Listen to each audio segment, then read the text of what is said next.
分享我的山鸡经验啊。我是一个农家子弟，那么很自卑。为什么自卑呢？因为我有一天知道我爸爸是姓王的，那么所以我就跟自己说，我是那个人家不要的孩子生下来的男帕囡啊。然后那很奇怪的一个结论，就是说我爸爸从王家给到杨家，其实他是很幸福的。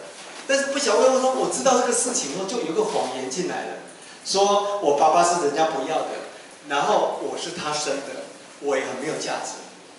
又加上农家子弟，后来我到台大机械系念书了，我是幸运考进来的，就觉得说人家怎么又会玩社团，成绩又好。又会交女朋友，那我什么都不行。那尤其上课第一天呢，我们的围棋老师就跟我们说，你们这边也大概60几位同学，你们这边这学期要当一半。哦，我们每一个人都花容失色啊。那还好，那时候我有3个同学，一个叫李宗杰，一个叫陈杰良。那么还有我们3个不晓得为什么凑在一起。我们常常把那个笔记本打开的时候呢，发现他抄一点点，我抄一点点。当3个人凑起来的时候，才恍然大悟。那有时候我们做作业的时候有10题，他做2题，我做3题，他做2题。那我们最后可以做出8题来。那其他2题我们都给他去死了啊。所以呢，当我们有伙伴团的时候，我们就顺利的3个人都通过微积分。胜过班上一半的同学，所以我当时就体会到这个 the power of coworkers。那么到了大学毕业的时候呢，那时候是来台大去美国的时代，但是我都没有在准备托福GRE。我们同学一些好朋友就说：“老杨啊，你托福什么时候要考？”我就冷不防的就拿出一支旗子说：“与台湾机械工业共存亡。”他们就很羞愧的走开了。其实是因为我成绩不够好，我怕申请不到奖学金，所以我就去当兵，然后就去3洋工业做事情。但是有一天飞机飞过去，我忽然醒过来，我说我同学快要回来了耶。他如果在3洋的研发部，然后坐在经理桌的后面，我会受不了。所以那时候整个人就醒了，我就不管台湾机械工业存还是亡，开始考托福。那时候我就觉得说，怎么我的爸爸没有钱可以供给我？我的同学成绩不好，他们都可以出国啦。我就觉得我很苦学。那时候上帝就给我一本书，那时候我还不信上帝。事实上，我是一个完全不碰圣经的人。我当时是儒道双修，而且很以这个为好。我一个同学是基督徒，我后来问他说：“老郑，你很不够意思，大学4年你没有跟我介绍过1次圣经，你没有跟我讲1次耶稣。”他说：“老杨啊，不能怪我，你那时候那副鬼脸，没有人敢去碰。”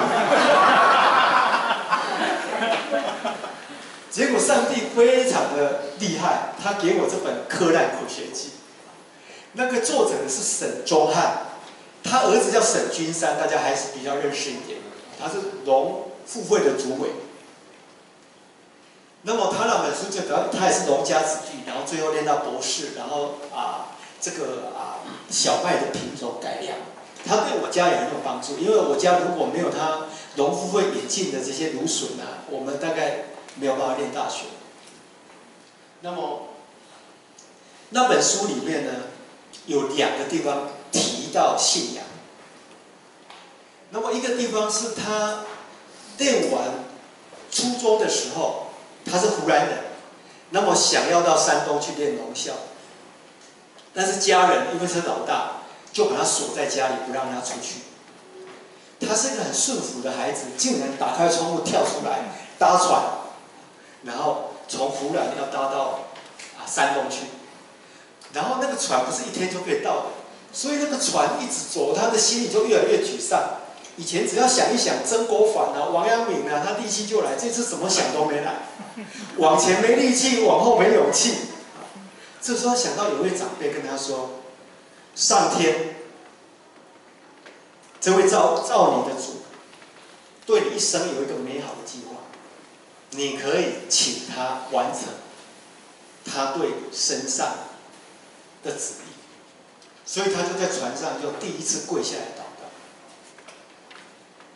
一祷告起来以后，他发现说金光强强棍，发现充满了力量。我那时候没预期看到这么一句话，我就想到说，上天，我那时候不是我说上天，如果你要我出国念书，你就帮我准备一个奖学金吧。如果拿到奖学金出国，我会开始看圣经。结果呢，我过几天去一个学长的 office， 那个学长高我一届，他们有一本通讯录，那我就拿起来翻，就抄了几个名字跟住址，然后写信给这些高我一届学长说，我需要奖学金，你们在那边念书，如果你老板有钱，给我一下，帮我引进一下。结果就拿到一个奖学金，然后就到美国 Syracuse 大学去念书了。那一下飞机呢，一个矮矮胖胖的是同学会长，一个高高瘦瘦的查经班班长，我们好像眼熟是台中一中的隔壁班的同学他是查经班长，所以从此就是每个礼拜晚上他就带我去查经，然后带我去买菜。那后来念完硕士以后呢，我就想说，我还不晓得博士要念什么，我是不是先回台湾，先做完事？那时候我就想到写信给李国鼎，李国鼎好像跟支持会也蛮有关系的那么我说，我是不是先回国工作，再回来念博士？他说，如果想要念就念完。所以我就因着同学的帮忙，就转了一个学校。那在念博士班的时候呢，我的博士念了8年。我的博士念了8年，为什么呢？下一章。因为呢，好，下一章。因为我有一个高标准的教授，我当时我觉得我绝对不可能从他手下毕业。结果呢，我的资格考人家都过了，我第一次就没过。然后第一次胃出血，然后结果那一次胃出血是我躺在我的实验室，礼拜6下午4下5的，哇，那很危险。结果我那时候我就想到说，圣经好像有一个患了血肉症的女人，她12年的血肉症，然后钱都花光了，青春也没有了。那结果她听到说耶稣可以医治任何一个人，她就鼓起勇气，她说我只要能够摸到她一响碎子，我的血就可以止住。所以我那时候我一直祷告，我说主啊，我一定要摸你，我一定要摸你。后来就摸到了，然后就松了一口气，然后一句圣经的话跑进来说：我虽然行过死荫的幽谷，也不怕遭害，因为我与你同在。